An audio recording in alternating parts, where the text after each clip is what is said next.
Welcome to the deep dive. This is where we take a whole stack of headlines, research our notes, and boil it all down for you. We pull out the key nuggets, the surprising facts, all tailored just for you. Exactly. Today, we're jumping into India's Daily Pulse. It's a collection of headlines that honestly really capture the energy of the country right now.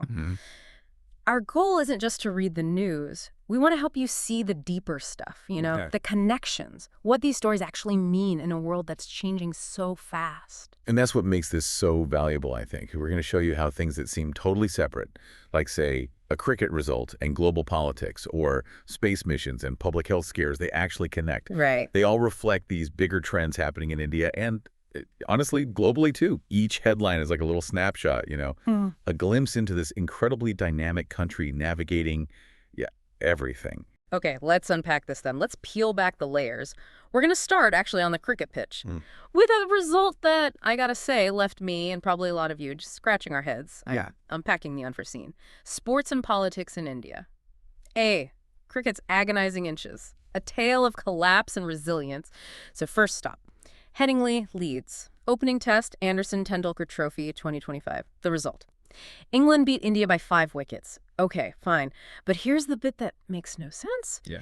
India scored 5 individual centuries in that match. 5.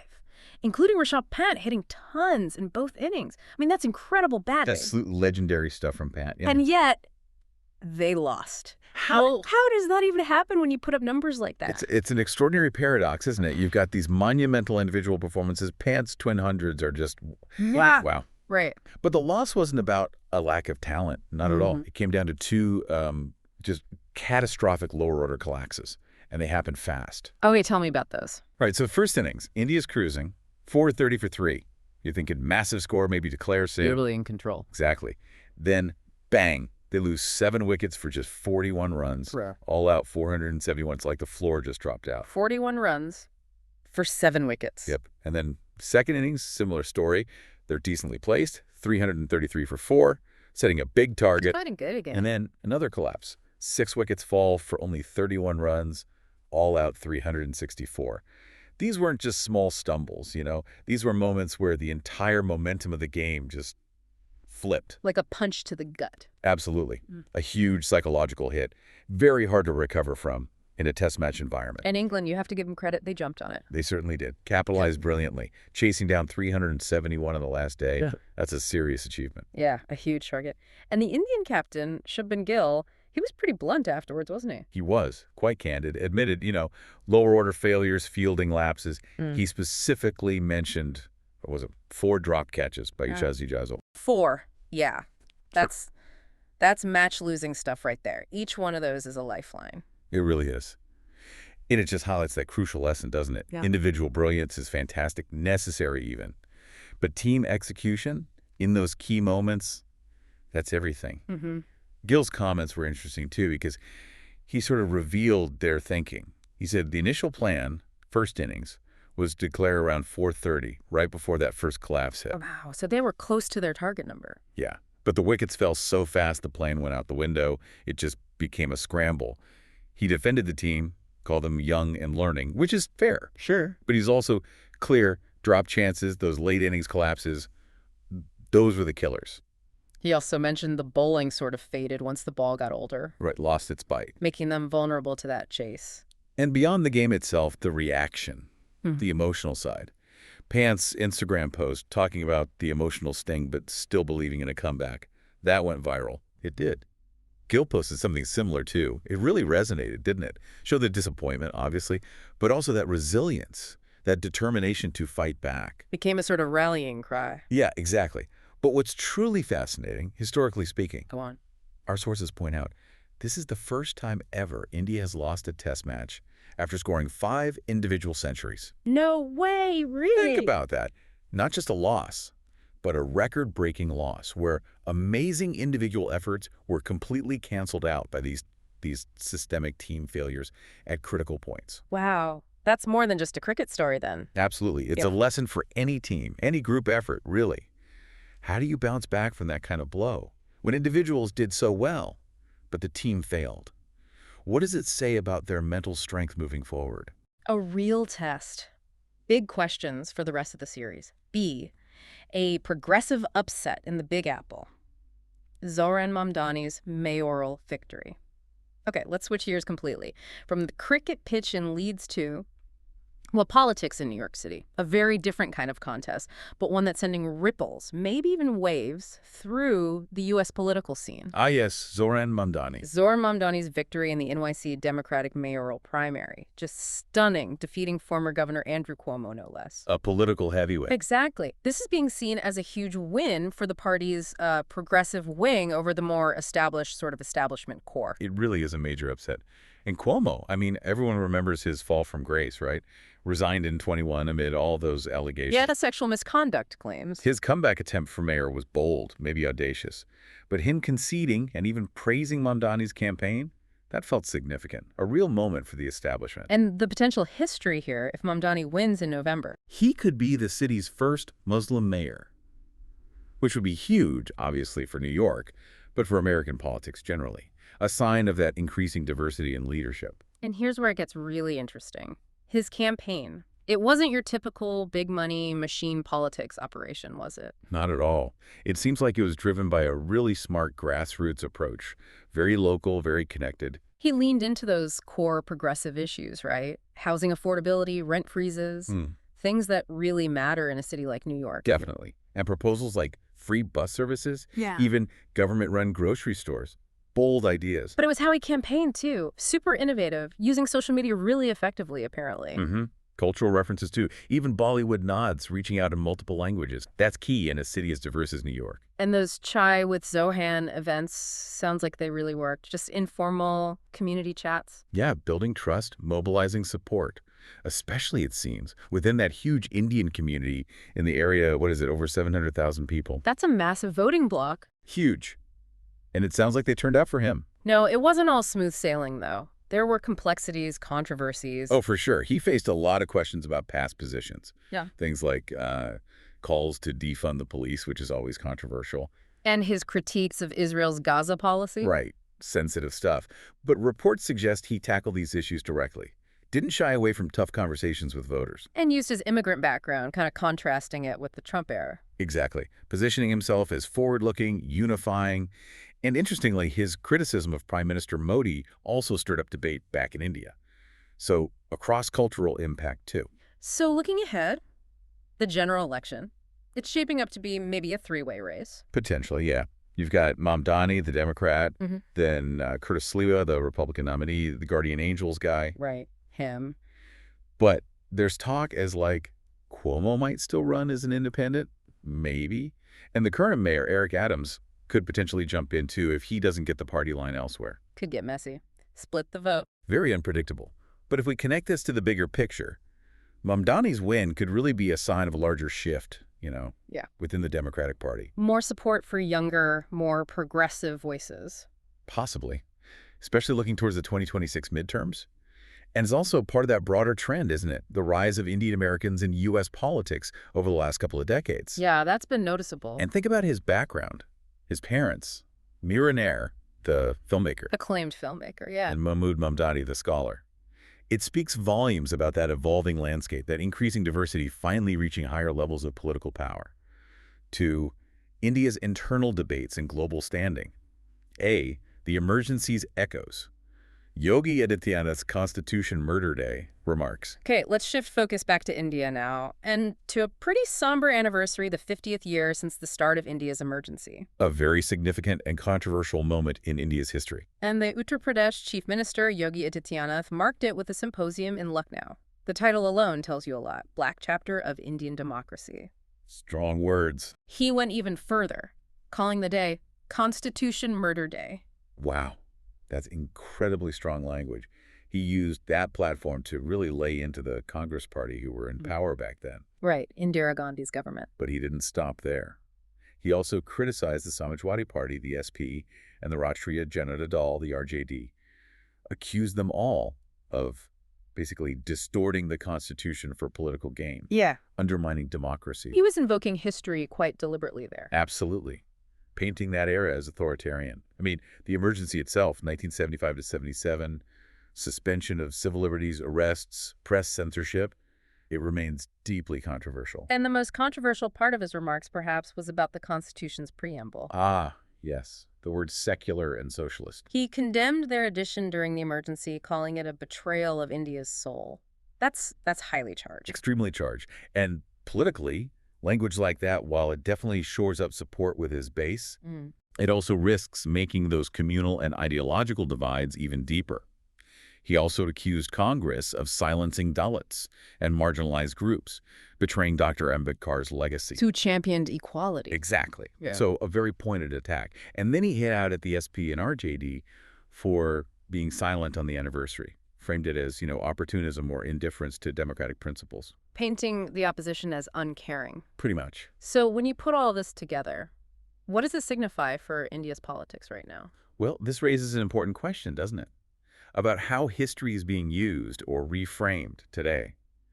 Adityanath's speech fits right into the broader BJP narrative, Which is? often involves revisiting history, invoking what they call constitutional purism, and highlighting perceived historical grievances against past governments, especially Congress. Challenging that Congress legacy. Precisely. Now, that resonates with parts of the electorate, no doubt. But it also raises concerns about maybe a selective reading of history and the Constitution itself. Right. This isn't just about the past. It's very much about shaping the present political narrative, and definitely about galvanizing support ahead of future elections. It's about controlling the story. Be BRICS in the spotlight, Putin's absence, and India's shifting stance. Okay, let's broaden our view again, look at India on the world stage. Some really interesting developments around the upcoming BRICS summit in Brazil. The bloc of Brazil, Russia, India, China, South Africa. And the big headline, Russian President Vladimir Putin won't be attending in person. That's right. And it's all because of that active arrest warrant from the International Criminal Court, the ICC. Linked to the situation in Ukraine. Exactly. Allegations about the illegal deportation of Ukrainian children. And because Brazil is a signatory to the Rome Statute, the treaty behind the ICC. They'd technically be obligated to arrest him if he landed there. Correct. So attending virtually is, well, it's legally cautious, isn't it? Allows him to participate, maintains political continuity for Russia within BRICS, but avoids putting Brazil in a very difficult diplomatic spot. It's a contrast, though, because didn't he visit Mongolia last year and they're also an ICC member? He did, yes. A bit of defiance there. Yeah. Russia, of course, consistently pitches BRICS as this alternative power center, Right. A counterweight to Western influence. Right. And this whole situation flows neatly into another key BRICS development involving India. This is headline 7 in our list. Okay, what's that? India has joined a joint BRICS statement condemning those recent military strikes against Iran, the ones attributed to Israel and the U.S. Oh, okay. The statement calls them a violation of international law and the UN Charter. And this is interesting because it marks a real shift for India. A shift how? Well, previously, India had sort of distanced itself from a similar condemnation issued by the Shanghai Cooperation Organization, the SKO, on a related issue. So joining this BRICS statement, that's a noticeable adjustment in its diplomatic stance. A recalibration. What did the statement actually say? It was pretty specific. Denounced attacks on Iran's nuclear sites, Fordo, Isfahan, Natanz, emphasized the need to stick to international nuclear safety standards, even in conflict. Critical infrastructure. Absolutely. And it called for de-escalation, protecting civilians, protecting that nuclear infrastructure, and getting back to peaceful dialogue. The call for calm. Essentially, yes. And it reaffirmed the BRICS commitment to a Middle East free of nuclear weapons. Plus, Prime Minister Modi is expected to attend the summit in person. Which underlines India's commitment to the bloc. It does.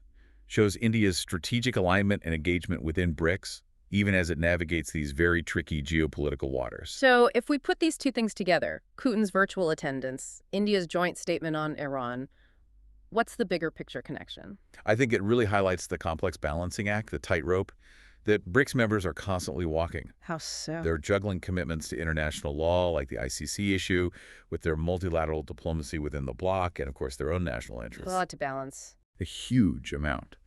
And it shows BRICS becoming more active, trying to shape that global discourse.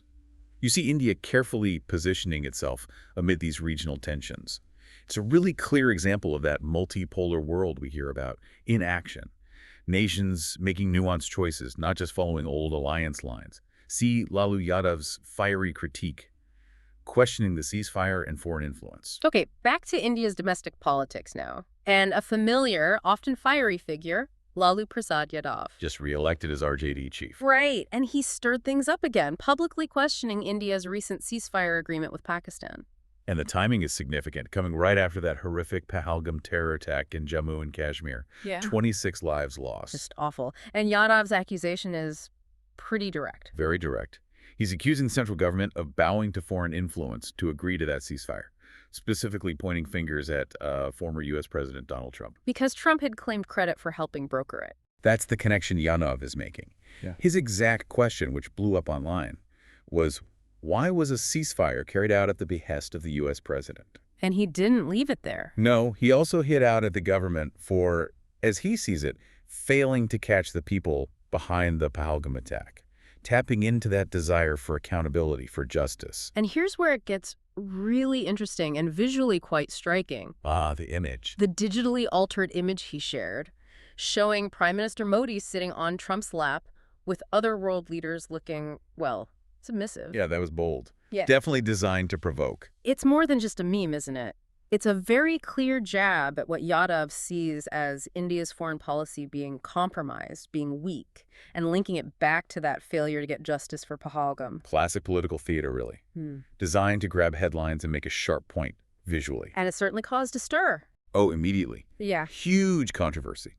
Critics, especially from the ruling party side, saw it as just another opposition tactic, trying to paint the government as weak on national security, too easily influenced by outsiders. Undermining India's image, they'd argue. Right, but Yadav's supporters, they see it differently. They say he's doing his job as opposition, raising legitimate questions about sovereignty, about transparency in big decisions, especially with Pakistan, holding the government's feet to the fire. It's that constant push and pull over the national narrative. Exactly. So what does this whole episode tell us, the listener, about how things work in India? I think it really shows how tightly interwoven domestic politics and foreign relations are in India. They're almost inseparable. Yadav's comments bring the government's whole Pakistan policy back under the microscope. And it definitely ramps up the political rhetoric around nationalism, foreign pressure, all key themes, especially with elections always on the horizon. It shows how foreign policy moves become instant fodder for domestic political battles. 3. Innovation, commerce, and critical challenges. A. Axiom Space's multinational leap, India's return to human spaceflight. Okay, let's shift our gaze upwards now, way upwards, to a story of human ingenuity, incredible technology, and international teamwork. To space. Exactly. Axiom Space, the private company, has just successfully launched its 4th private mission to the International Space Station, the ISS. AX-4. AX-4. And what's really groundbreaking about this one, incredibly exciting, is it's the first time astronauts from India, Poland, and Hungary are visiting the orbital lab. A huge moment for all 3 countries, really symbolic of this new era in space. Tell us about the launch, the crew. Okay, so it lifted off from Kennedy Space Center in Florida, SpaceX Falcon 9 rocket, crew-dragging capsule named Grace. Nice name. Isn't it? And the crew really reflects that international collaboration. It's led by Peggy Whitson, retired NASA astronaut, an absolute legend record holder for time and space, first woman to command the ISS. Wow. Then you have Indian Air Force pilot Shubhanshu Shukla. His presence really points towards India's own Gaganyaan human spaceflight ambitions. Right, getting ready for their own missions. Exactly. Plus, Sosnotzki Wisniewski from Poland, representing the European Space Agency, ESA, and Tibor Kapu from Hungary, part of their national HUNOR program. So a real mix. And the mission itself, what are they doing up there? It's planned for a 14-day stay on the ISS. They took about 28 hours to get there after launch. And they'll be busy doing all sorts of scientific research in microgravity. Standard ISS research stuff. Pretty much, yeah. But what's fascinating here is seeing Axiom's role grow. This is their 4th mission since 2022. They're building a business model around flying astronauts, sponsored by foreign governments, agencies, even companies. Multiversal space taking off. Literally.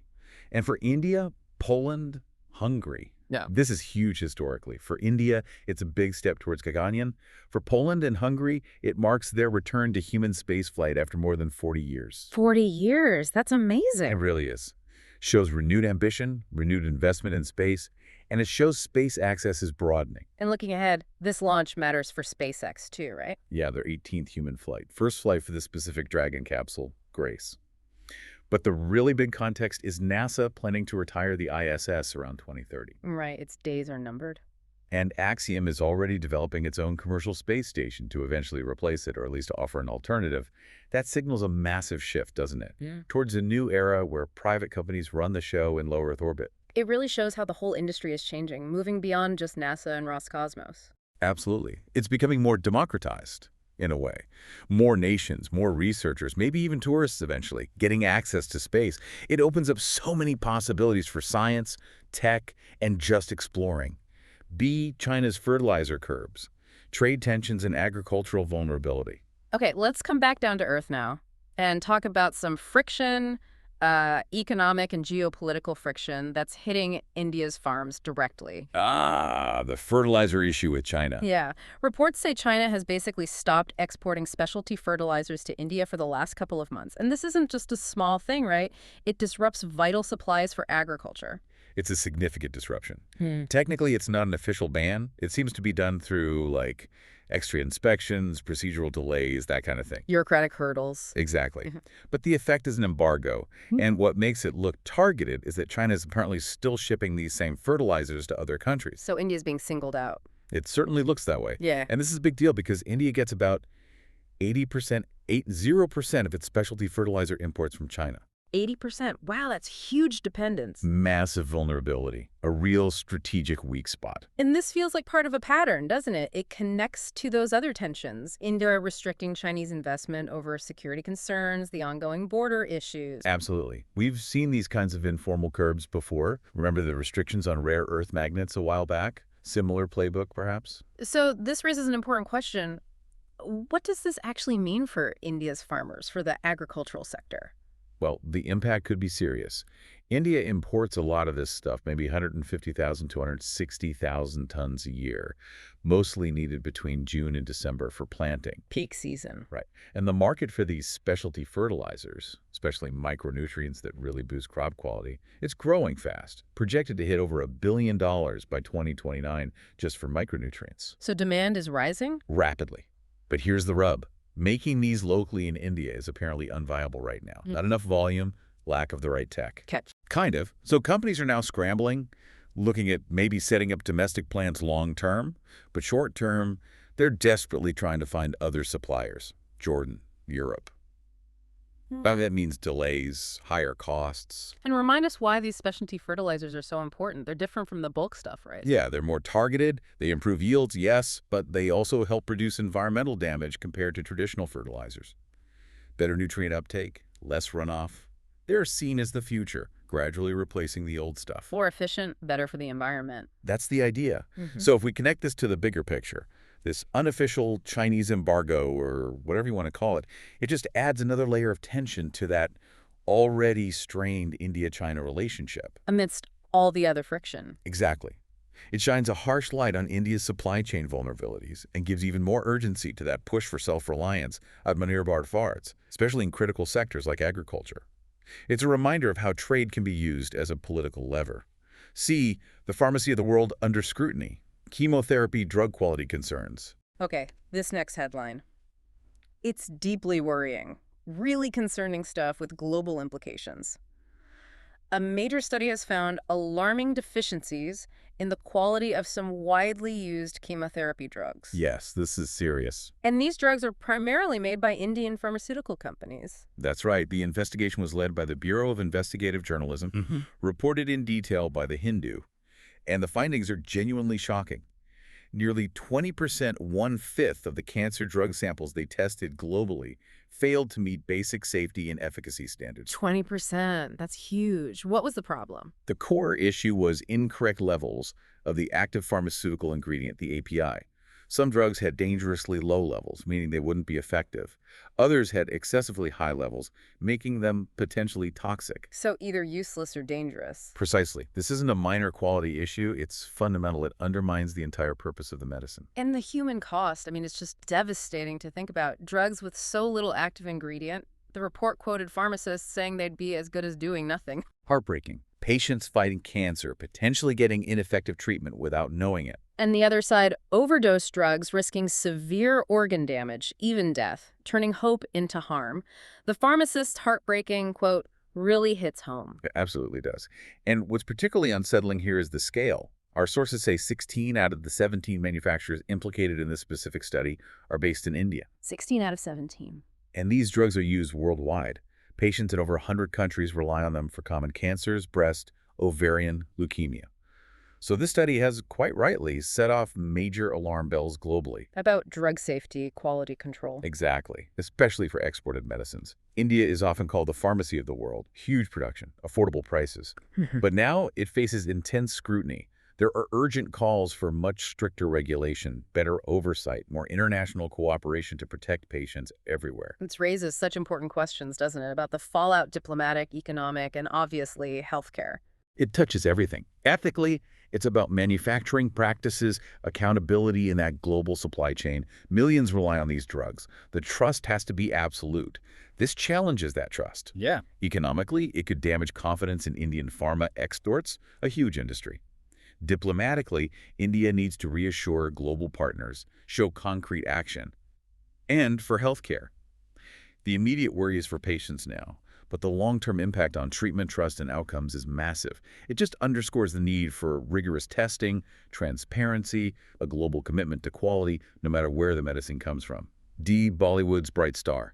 Sitar Zameen Par's box office success. Okay, let's shift gears now to something a bit more uplifting. From the world of entertainment, Bollywood. A bit of good news. Yeah, the film Sitar Zameen Par stars Amir Khan, Janelia Deshmukh, directed by R.S. Prasanna. It seems to be doing really well at the domestic box office. The numbers look pretty solid, yeah. Yeah. Especially in the current market. It made, what, 7.25 crore on its sixth day, which brought its total in India to 82 crore after 6 days. That's pretty good going. Very decent. Projections have it hitting maybe 88.5 to 89 crore by the end of its first week. And what's interesting is its resilience. New films came out, F1, Kanapa, Ma, different genres, lots of competition. And it held its own. Seems like it. Stayed a strong choice for audiences, suggests good word of mouth. And it's not just India, right? It's doing well overseas, too. Yeah, crossed the $4 million mark internationally in under a week. Apparently, it had a slightly slow start overseas, but then picked up really well over the weekend, pulled in just over $3 million then. Looks like it could potentially reach $10 million in its initial overseas run. $10 million? That's significant. It is. And just for context, it's already done better globally than Amir Khan's last big film, Lal Singh Chadha. Oh, interesting comparison. Yeah, Lal Singh Chadha ended up around 130 crore worldwide total. Now, you can't compare directly, different genres, budgets, everything. Sure. But it does suggest Sitar Zameen Par has a stronger theatrical appeal, connecting better both at home and abroad. And here's where it gets really interesting, for me anyway. The genre. It's a feel-good drama. Right. And those can be a tough sell sometimes, can't they? Especially post-pandemic, when it feels like action blockbusters dominate. That's often the perception, yeah. So what does this all mean? I think the film's steady performance, both domestically and internationally, points to a pretty effective comeback for Amir Khan. Reasserting his star power. Seems like it. And it just reinforces that the film itself is resonating. People are connecting with the story. It shows that even in this challenging climate, a well-told story, especially a feel-good one, with strong star appeal, can still pull people into cinemas. Maybe audiences are looking for that kind of emotional connection right now. India's millionaire boon, a shifting wealth landscape. All right, let's wrap up our deep dive today with a look towards India's economic future. There's a fascinating new report out from the Boston consulting group, BCG. Ah, yes, the Global Wealth Report. And it's projecting a huge surge, a massive increase in India's millionaire population. Really paints a picture of economic transformation. The numbers are pretty staggering. BCG is forecasting over 55% growth in the number of millionaires in India between now and 2029. 55%. Wow. How does that compare globally? It blows the global average out of the water. The global average projection is 21%, and is way ahead of the Asia-Pacific region's forecast too, which is already strong at 9% annual growth. So India's leading the pack. What's driving it? The report points specifically to millennial entrepreneurs and corporate leaders, a younger generation driving wealth creation. It really highlights India emerging as this global wealth engine. Powered by youth and ambition. Seems that way. And the data backs it up. India's financial wealth grew nearly 11% just last year, compared to about 7% for the wider APAC region. Impressive growth. Very. And with APAC expected to keep growing faster than North America and Europe through 2029, India's role in that is absolutely pivotal, central, really. APEC's assets under management, AUM, have jumped 50% in the last decade, double the pace of other regions. India's a huge part of that Well, story. this boom, it must be shaking up the wealth management industry. Oh, completely. BCG talks about this generational wave of first-time wealth creators. They're different. They have different needs, different expectations. Not inherited wealth, necessarily. Often not. So wealth management firms have to adapt. They're focusing more on advisor enablement, giving advisors better tools. And they're integrating generative AI much more. AI in finance, how? Across the board, it seems. Mm. Finding new clients, offering personalized advice, improving service, using AI to handle this new scale and complexity. It's a tech shift happening right now. What's fascinating here, though, according to BCG, Yeah. success isn't just about hiring more people or being in the right market. It's about internal growth capabilities. What do they mean by that? Things like building a strong brand, developing talent internally, and crucially, creating strategies specifically for these next-generation clients, understanding how they think, what they value. So it's about adapting from the inside out, not just chasing the market. Exactly. So what does this all mean for you, the listener? This huge millionaire boom clearly makes India a top spot for financial services to expand. Huge opportunity, They're global firms. definitely. But it also underlines how important it is for all industries, really, to understand and adapt to these changing client behaviors, these shifting economic landscapes. This isn't just numbers on a page. It signals really profound changes in where global wealth is being created and the opportunities and challenges that come with it. India is right at the center of that shift. Outro. Wow. That brings us to the end of a really packed deep dive today. We've covered so much ground, haven't we? We really have. From the drama on the cricket field to astronauts heading to the ISS, political upsets, global health scares, economic transformations. Quite the mix. It really is. But when you look at all these headlines together, you start to see this incredibly detailed kind of complex picture of India's journey right now and its growing footprint on the world stage. It really does highlight that constant interplay, doesn't it? The internal dynamics, the external pressures, the pace of technology, all shaping India's daily pulse. Yeah. And trying to make sense of it all, navigating this flood of information. It just reinforces how important it is to think critically, doesn't it? To look for those deeper connections. Absolutely. So as we leave you today, here's something maybe to mull over. How does India balance this drive for global economic leadership, for technological progress, with those critical internal challenges, like the quality control issues we saw with the medicines, or those deep-seated historical political divides that keep resurfacing? That's the big question, isn't it? What kind of global power is this rapidly changing India becoming? And how will its own internal stories, its domestic debates, continue to shape how it interacts with the rest of the world? Lots to think about there. Definitely. Thank you so much for joining us on this deep dive. Keep exploring, keep asking questions. Yeah, we'll catch you next time.